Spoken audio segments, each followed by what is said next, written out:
Okay, so I've entitled this talk Bridging the Divide, because there's something about, and I should say I'm an Aquarian, and really Zachary ought to be giving this talk. He's the Gemini. But anyway, I'll let you know what my view on Gemini, and we welcome, of course, Zachary's involvement in the discussion. So yes, Gemini is a dual sign, and we're covering what I've referred to as the Gemini portal, and also the exoteric, that's the worldly, and the esoteric, that's the soul rulers, the planets that have a great deal of influence over the sign of Gemini, and the soul ruler of Gemini is Venus. And so I'll be spending quite a bit of time talking about Venus. So let's have a look. So there's the things I'm talking about. I have cast the chart for today, 29th of May. I can't remember where I cast it for, probably somewhere in the Middle East. Gemini has a great deal to do with the spiritual aspirants of the world. I'll be talking a little bit about that. Excuse me, I've got a bit of a frog in my throat. And also some of the tests that are associated with the sign of Gemini, and they're for those on the spiritual path. And then we'll look at Venus and its connection to the sun, and the cosmi and the star points.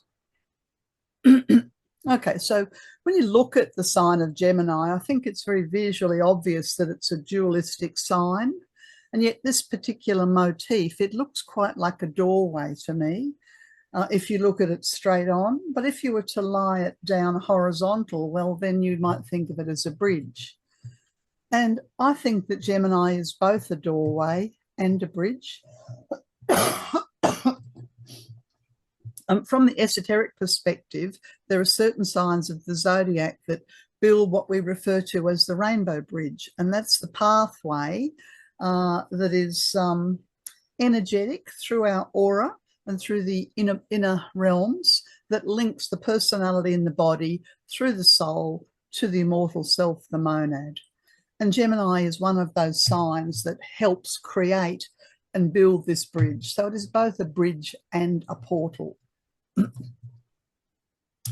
I suppose you could also say, well, it governs the twins. It's one of the twin signs of the zodiac. A Pisces is another one of the signs of the zodiac that's twin, and there are twin pillars. And the energy of the twins has this duality about it. So, excuse me, what we see is not always what we get with Gemini. And generally there are two views of things. There's one view, there's the left-hand view and the right-hand view, there's the head, there's the heart. And then Gemini, being a twin constellation, has this connection to as above, so below. And I think of Gemini as being a gateway, and pillars, gateway to holy places. And if you've travelled, as I have, to various sacred places and sacred sites around the world, one of the things that you notice is that there are often twin pillars, whether they're at the doorway of a temple or even an outside, like a stone circle or something. There are energetic or physical pillars. And so in the Masonic tradition, we talk about the pillars of Boaz and Joshim. That's represents the fact that you are going from the known world through a portal into the unknown world. And so, of course, anybody who's got Gemini in their chart, and primarily when I say that, what I mean is that the sun in Gemini, the moon in Gemini, Gemini ascending, Gemini as a personal planet, one of the inner planets, or a progressed Gemini, then this theme of duality and crossing the bridge and going through the portal to the holy places. In the ancient tradition, the pillars of Hercules at the edge of the Mediterranean let people know that beyond the Mediterranean Sea, out beyond the pillars, was the unknown. You didn't know what was out there in ancient times. And they used to say there was nothing further beyond. So one of the challenges of the sign of Gemini is to get beyond the physical or the mental or the rational experience and open the inner senses to what is beyond the beyond. Yes, now I think I've got the chart up here. This is Arto's just arriving. Oops, I've gone too far. This is the chart for today, and look, I've cast it for Daylesford. And you'll see that 29th of May. And I'm not going to talk about it a great deal now, but I just wanted to show you the Gemini energy, which is, if I can get my little pointer happening. There's the sun in Gemini, and the thing I want you to notice is the planet Mercury. It looks like a person with a hat on, the circle with the dot in the middle, the sun, the planet Vulcan associated with spiritual purification, and the planet Jupiter. So we have 4 planets, otherwise known as a stellium, in the sign of Gemini. We also have 4 planets in Aries, but I'm not going to talk about it now. I just wanted to sort of point it out to you so you kind of know why I've decided to pick on Gemini as the theme for today. Okay, but I'm just going to come back to that chart a little bit later on.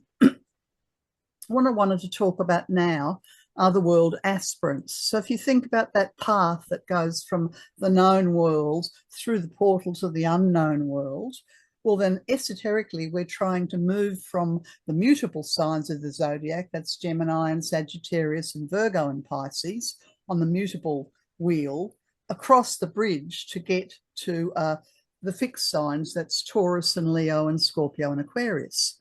And what happens with the aspirants, and we've all been aspirants at some point, is that we experience the world through the signs Gemini, Virgo, Sagittarius and Pisces. And some of those signs lead directly. Think about the portal that takes you onto a bridge that one has to build oneself. That's the rainbow bridge. And so we build this bridge the further along we've gone in our life experiences. And so astrologically, those who are in the process of building the bridge will have a lot of the mutable signs in their charts. Those who are in the process of walking across the bridge will have some of the other fixed signs in their chart. It's a complicated story, really, but there are signs for the esoteric astrologer that indicate to us that the soul is leading and going and moving towards what we refer to as the path proper. You know, and the path proper is simply the spiritual path. It's the rainbow bridge. It's the noble eightfold path of the Buddha. And as I said, that the paths that lead to it are the mutable signs. And from all sides of the mountain we come, every single individual on earth who is aspiring to be the best version of themselves and to be awakened in their soul light will have come through the Gemini, the Sagittarius, the Virgo and the Pisces. And I hasten to add that this does not mean that every Gemini is simply an aspirant or every Sagittarian's an aspirant. It's much more complicated than that. Okay, once we've gone through the portal and are looking for the world beyond the worlds, we enter into what is known as the probationary or the path of purification. And astrologically, the signs of Taurus and Aquarius, as well as the mutable signs, are very strongly connected to the need to purify, to clean up our act, to throw off what we're not, so that we can continue on. So to leave some of our baggage behind. And then what happens is esoterically, as the soul evolves, then the zodiac, the journey around the zodiac, instead of going anti-clockwise, we reverse the wheel, as it's known, and we reverse our attitudes, we reverse our selfishness to selflessness, we reverse our orientation. We realize that the physical world is the foil for the authentic inner worlds, which are the real worlds. So we recognize what's real and what's a complement thereof. And we do that through the sign of Scorpio, which is the great clearinghouse. I've got house there. It's the clearinghouse sign. And as we go through Scorpio, then we encounter what is known as the burning bridge. So anybody who's been involved with healing would understand this as a very strong connection to purification and the seventh ray. It's a big subject. I just wanted to explain to you the transition from the ordinary world of matter through the portal of Gemini, the building of the bridge, and onto the path, the wheel of the soul. How long this takes varies enormously. For one individual, it could be, I think the Lord Dwell says it can take up to 70 incarnations of being a spiritual aspirant before one becomes a committed, dedicated person who is going to put their heart and the soul light first and becomes a spiritual disciple. So this is a long-term evolutionary process that eventually leads to the sign of Leo, which we know esoterically is the sign associated with the birth, otherwise referred to as the first initiation. So if you look at the wheel and say, okay, well, Pisces is one of these signs of aspirancy, so is Virgo, so is Sagittarius, so is Gemini, and they converge upon a path, and generally, therefore, people will have a bit of Taurus or a bit of Aquarius in their charts, and they will eventually arrive at the clearinghouse sign of Scorpio, where our task is to purify and clean up our act. This could be things from our birth, from recent incarnations, from incarnations a long way back, so that we can eventually be born again through the sign of Leo. And that effectively is what is happening on Earth, that humanity as a whole are striving to cross the bridge, go beyond the pillars of Hercules, the metaphorical, enter onto the burning ground and find our hearts and compassion and evolve as a species. Whether or not we are succeeding in this task, well, that's a matter for debate. Okay, now, every sign of the zodiac has certain tests and trials that are particularly associated with them. And the sign of Gemini has 5 particular tests. And these 5 particular tests come from the labour of Hercules. But I'm not going to go into the labour of Hercules tonight because it's too long. But just suffice it to say that there were 5 tests that Hercules, who was the world disciple and world aspirant rather, and he became the world disciple, had to go through 5 tests to get to the journey's end of his quest. So the first test for all Geminis, this is someone with the moon in Gemini or Gemini rising or the progress descendant in Gemini, is that they have to recognize where there's a delusion, where there's a lie, where there's something that they think is authentic, which in fact is not. They have to recognize the real from the unreal. Easier said than done, because the nature of Gemini is to look a bit short-sightedly, myopically at things in the near vision and fail to miss the big picture. The second test for Geminis is to do with psychism and being ensnared or caught up in the astral world. The third test is about learning to recognize the authentic teachers and teachings as opposed to the false teachers or teachings. And of course, that gets harder and harder and harder here in the 21st century because we have the World Wide Web, and it's like we have every bit of information scattered in front of us. And for the aspirants, this is extremely confusing. How to tell what's real and what's not. How to not get caught up in what's going to be a dead end. Okay. The other 2 tests that are associated with Gemini. Well, the first one, selfishness. And in fact, the first 3 signs of the zodiac, Aries, Taurus, and Gemini, have very strong lessons associated with getting beyond the fact that they need to look after number 1 first. And the issue with selfishness is that the vision is just all around the self, too close. And so therefore, the individual fails to respond to those in need who are beyond their own immediate circle. This is a very big test on the Earth, planet Earth at the moment. And the last of the tests is a failure to commit to soul service.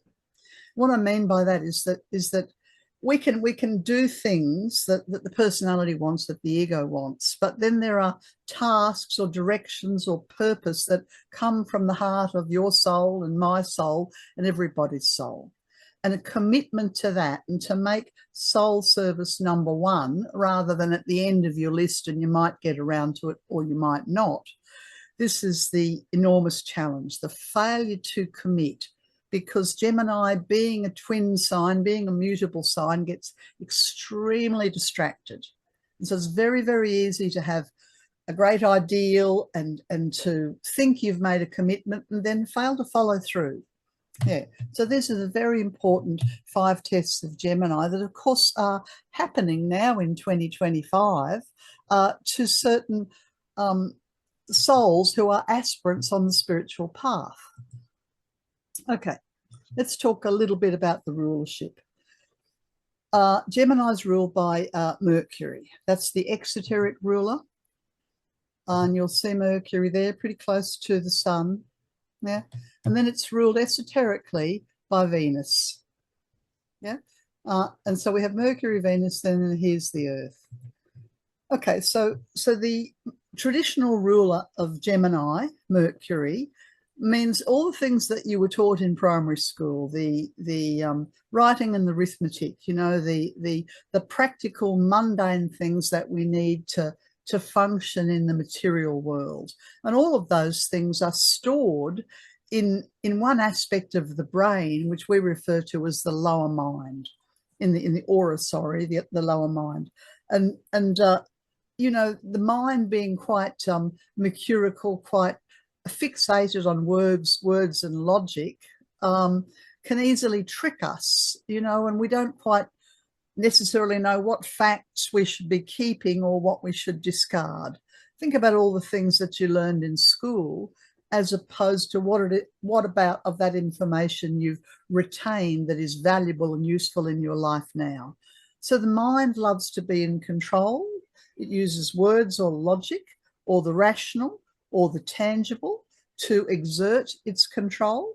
And when it feels its control is under threat, it tries to distract us, or alternatively, if you happen to have a fixed Mercury, for instance, get one bogged down in a very deep belief system that is taking you nowhere.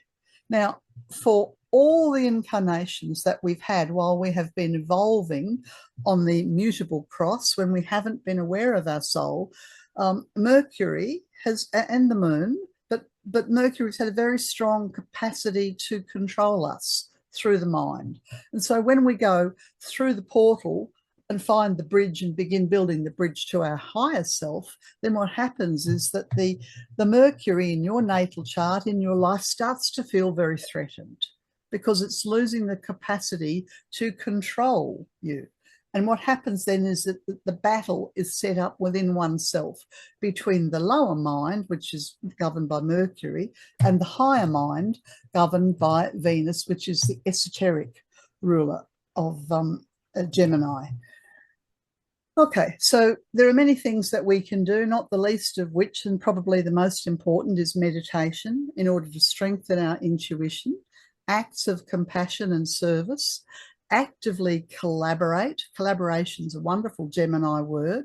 Share your talents, your skills, and begin to develop selflessness. These are the things that we can do to build and foster our Venus if you have strong a Gemini in your chart, because it's extremely important, if you've got a lot of Gemini in your chart, that you know where your Venus is and that you work to bring out the best in the Venus. Okay, so I have the chart here, what I showed you earlier, and I'm just going to get my little pointer out again. So I showed you the Gemini stellium. Okay, and then if you look, you'll say, well, Mercury is in its own sign, in its favorite place. So this is the planet that all these other planets defer to. The Sun, Vulcan, and Gemini defer to Mercury because Mercury has authority. And then as an astrologer, one immediately notices that Mercury is sitting in the dominant position. the dominant worldly position on the midheaven. So the Mercury has a great amount of strength. Yeah? And then if you look further, you'll notice that the South Node is in Virgo, and Mercury, being a dualistic planet, governs not just one of the signs, but also Virgo. So Mercury governs both the current 2025 period of May and the next 3 weeks until the sun moves into Cancer, but it also governs our societal conditioning. That's the South Node. So we have a very mentally polarized focus that is in the hands of the ego. Yeah. So all of this here, Mercury ruling the stellium, Mercury ruling the South Node, and Mercury is in a hidden aspect. This is the dotted red line across there to Venus. It's in a sabotage aspect to the esoteric ruler of Gemini. So not only is Mercury trying to dominate the radio, the television, the media, the who's got the microphone, who can shout the loudest matter to do with world matters, and who can look at the facts or distort the facts or tell lies, but it's also trying to sabotage the soul ruler of Gemini. Now, I think we've talked about this before, the fact that Venus doesn't function very well in Aries, yeah, and it's confounded by the fact that Chiron sits there. So we have a message here that says the soul ruler for humanity is struggling, yeah, and it's struggling. Why? Because there's a tendency for selfishness. That's one of the tests of the Gemini energy, right? We know it's struggling because it's in Aries, doesn't function well there. It's being sabotaged by Mercury with the semi-square, and it's got a very strong conjunction to Chiron. So we can see that the light of the soul is having difficulty. Have you ever tried to light a candle where there's wind? And it'll just keep going out until you get a whole lot of people standing around it and shielding it so that the flame will grow. So the spiritual aspirants are having trouble lighting their own flame, getting clarity, moving beyond their selfishness, beyond the rational mind, and they need support to shield them from their own weaknesses. Yeah. Okay. I wanted to talk to you about Pluto. Why did I want to talk to you about that? Well, that's because the destiny point for humanity at the moment is in Pisces, that says we are at the end of an era and something has to be renounced or given up. And Pluto is in Aquarius with fantastic aspects to Gemini. So I look at that and I say, okay, well, some of the spiritual aspirants of the world are willing to go through the portals into the unknown. They've either had things taken away from them or they're willingly renouncing them. They're recognizing there is a bigger picture and a bigger story, and striving to move beyond the personal and the rational. Okay. And of course, therefore, anyone who's got a strong soul connection has an obligation to assist the younger souls, the spiritual aspirants, to help them shield around the light they're trying to build so that they are not lost and confused. And of course, it's very complicated because of karma. But yes, we have a battle going on, a battle royal that involves the sign of Aries. And of course, over the last 3 months, earlier in the year in March, when we started these talks, we had 4 planets in Aries. And then the following month, we had 4 planets in Taurus. And now we have 4 planets in Aries. And so we have a very strong battle going on for the soul of humanity to wake up and support the spiritual aspirants to move beyond their delusions, their confusion, their short-sightedness, their selfishness, and to find how and in what way they can contribute to the world light, the greater light. Yes. Okay. I'm not going to talk a great deal about the tests that we've got happening at the moment. We can all see them if you watch the television or, as I do, listen to the radio. But we do know that Jupiter's in Gemini, square the nodes, and rather than separation and fragmentation and lies, what we need is to is to unite with one humanity, to extend a hand, to recognize where our own rational mind's giving us a hard time, where we've been deluded or sidetracked. We have to refuse to separate or divide and support the light within any individual we encounter. We have to refuse, absolutely refuse, to demonize the other and project onto them anything about ourselves that we're not comfortable with. And we certainly have to refuse. You might think of that as a renunciation or sacrifice. Refuse is an easier word to understand, I think. Just say no to separation, no to division, no to demonizing and making others wrong categorically, and no to getting yourself sidetracked. Yes, that's what's going on the planet right now. And of course, we do need to stand and be counted. I don't know whether other people saw, was it the Palestinian ambassador to the United Nations, who gave a very, very heartfelt speech in the last couple of days about what's going on in Palestine. You know, and he's weeping and talking, you know, like pleading really with the United Nations to intervene, because the United Nations are the body who are supposed to be there for everybody, and say enough. That is absolutely enough. What does humanity stand for? Do we stand for unity, or do we stand for separation?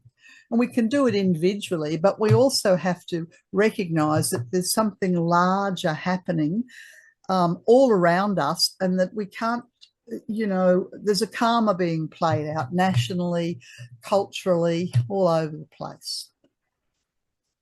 Okay, let's talk a little bit about Venus. As I said, no, I don't think I told you, did I? I told you that Venus is the higher planet of Gemini, but what I didn't tell you is that Venus is also the soul of Earth.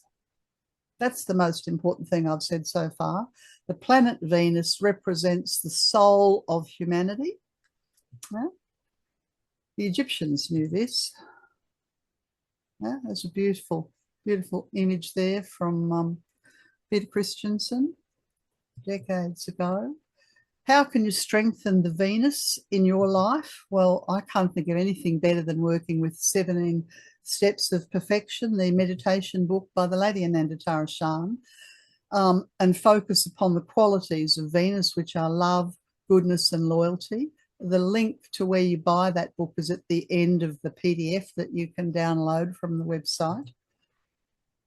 Okay, now I'll talk a little bit now about the Venus cycle and Cazimi. Okay, so it's only really been in the last decade or two that astrologers started to work with the Venus-Sun cycle, otherwise known as Cazimi. But what I've noticed is that most astrologers are using it for how can they have a better love life. Whereas as an esoteric astrologer, I'm far more interested in how can we get the soul of humanity into a dynamic interplay with humanity. Cazimi simply means the heart of the sun, which is an interesting term because that's also connected to the fixed star Regulus. So a little bit of astronomy. Venus is a little bit closer to the sun than the Earth, 225 days to go around, whereas we have the 356. Therefore, 55. What is 8 Earth years is actually 13 years on Venus.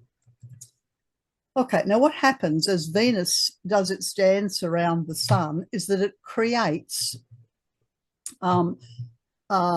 petals. They refer to it as the petals or the pentagram. So on one image as Venus, and Venus doesn't just go in one direction. It'll go forwards, it goes backwards, it goes forwards again. And as it goes through this forwards and backwards, retrograde and direct motion, it creates a 5-pointed star. Now, to an esotericist, this is extremely important because the 5-pointed star is the symbol for the ray of love in action, the 5th ray. Yeah? And the 5th ray is governed by the planet Venus. So esoterically, we see in the heavens the beautiful lotus, which is the pattern that's created when it's on its retrograde motion. And when it's on its direct motion, it creates the 5-pointed star or the pentagram in the heavens. Now, so Venus simply lets us know that it's extremely important. And did I say the fifth ray is to do with truth, higher truth, to do with accessing the intuition, the higher wisdom.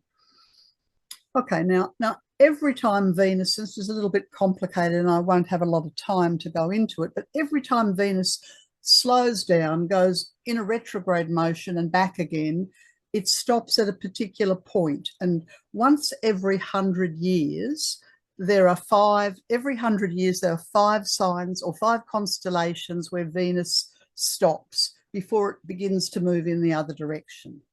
And between now and I think it's 2032, I've got it written down somewhere, for most of the last 100 years, Venus has been stopping in the signs of Gemini, Leo, Scorpio, Capricorn, and Aries. Now, I find this quite interesting because for the last 100 years, humanity en masse are getting closer to their soul evolution, the first initiation, moving beyond the path of purification into greater soul connection through the sign of Leo. In order to get there, we have to go through the signs of Aries and Gemini, which tend to be quite self-focused. We need to move through the sign that strips us of everything that so we can possibly let go of, the sign of Scorpio, in order to arrive at the path proper, which is designated by the sign of Capricorn. So I don't think there's any coincidence in the fact that Venus keeps stopping in these 5 signs and creating in the heavens this most beautiful lotus and pentagram. It's a message for all of us to see if we could listen. And I'm inclined to think that it's a call from the heart of the universe, through the heart of our planetary higher self, that's Venus, to the soul of Earth, to me, to you, to move on, to awaken, to be better versions of ourselves. This beautiful divine pentagram and these portals of Venus are demarked, and thank goodness for the astronomers of the world who've been able to go back through the years and demark exactly the dates when Venus goes from retrograde to direct and what degrees it stops upon. And as I said, I'm not the least bit interested in using, and these stopping points are known as the Venus star points. And as I said, I'm not the least bit interested in using those to find my perfect partner or my romantic love match, because to me, this is about humanity's evolution. Okay, so yes, they are the Venus star points. I told you that, and they are stopping.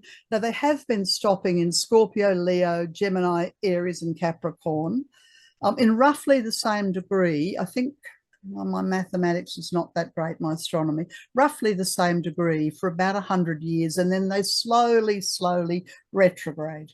And I think it's fairly, in the next couple of years, we will move out of the Scorpio phase into the Libra phase, which I find very interesting. This Scorpio is to do with this purification for the spiritual aspirants who are ready to be committed and determined.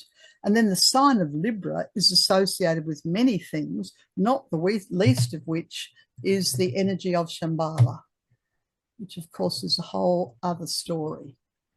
So what we're talking about here is the sun occulting with Venus. Now, sometimes, and this is where I have trouble because I'm not an astronomer, sometimes Venus passes behind the sun, and from the position of Earth, we can't see it. Other times, Venus passes in front of the sun. Yeah. And the astronomers have taken photographs, and this is actually a video I found online, and I've just got the picture there, but if you found the video, you can see Venus starting out there and going along behind the sun, and then somewhere around here, it stations and retrogrades and then goes back the other way and creates one of those little lotuses. Okay, this Venus cazimi is known as in a few ways. Some people refer to it as the Venus occulting or transiting the sun. Some people just simply refer to it as the Venus star points.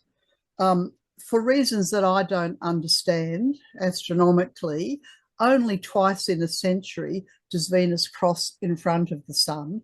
And we had that, and they're always 8 years apart, 2004 and 2012. And I know that Zachary and Mary and I went down to watch that event. Yes, and I know Captain Cook was also noted. So that's an image. There's Venus crossing the face of the sun, and that's from the 2004 photograph taken in China.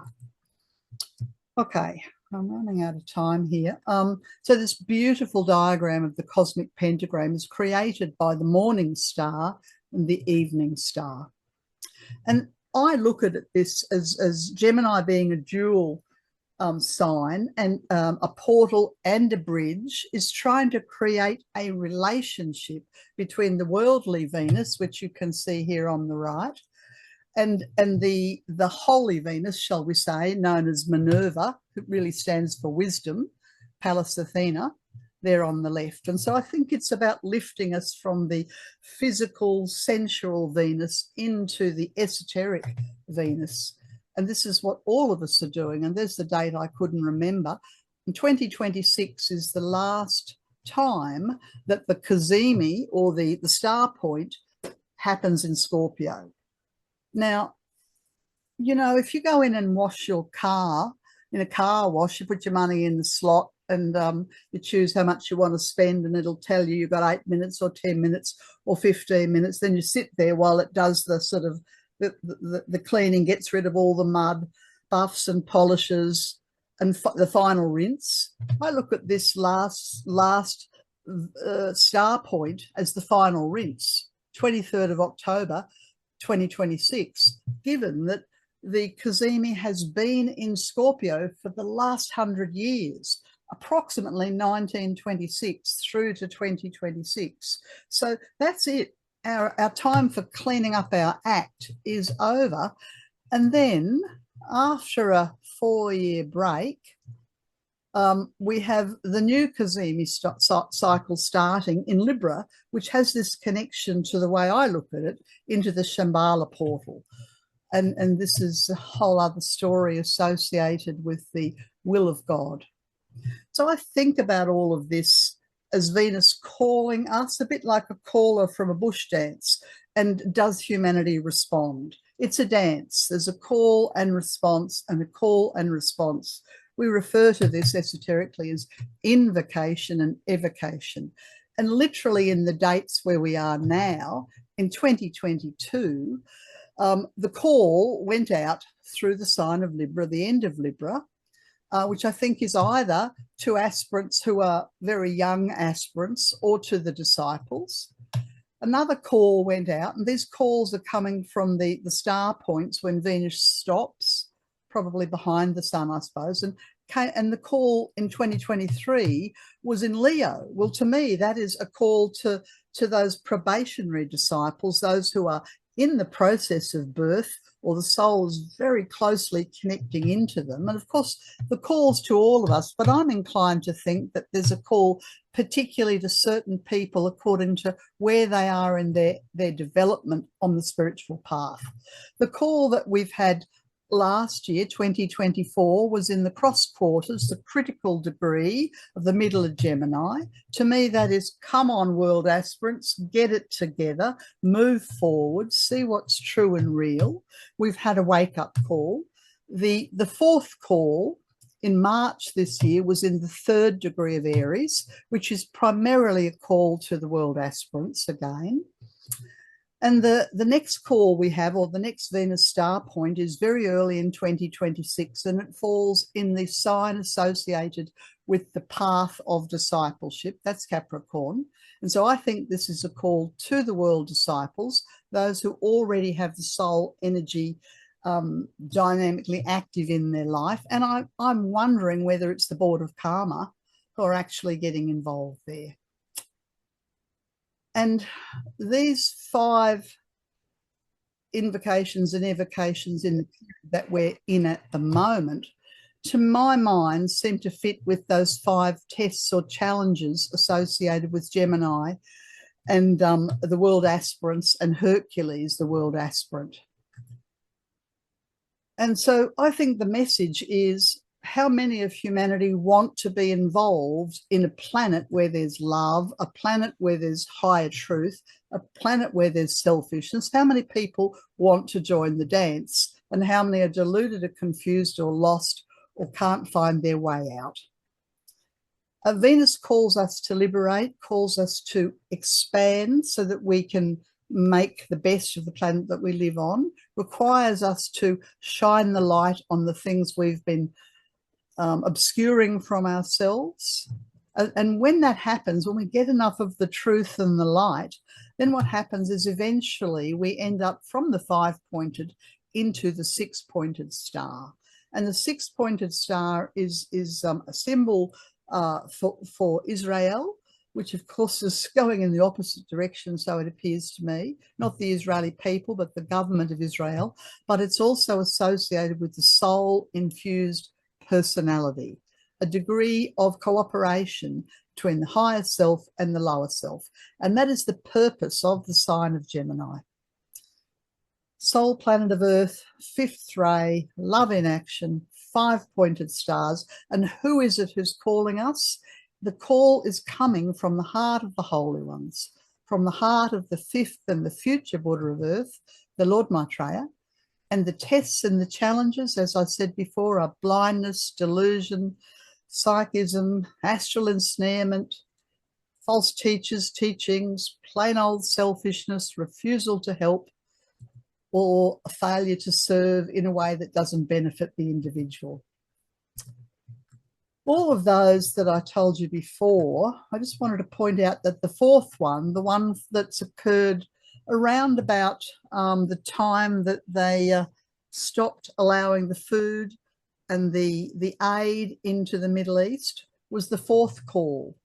And from the Hercules myth, the 4th test is to do with, will Hercules give up what his plan was and go and help another who suffers?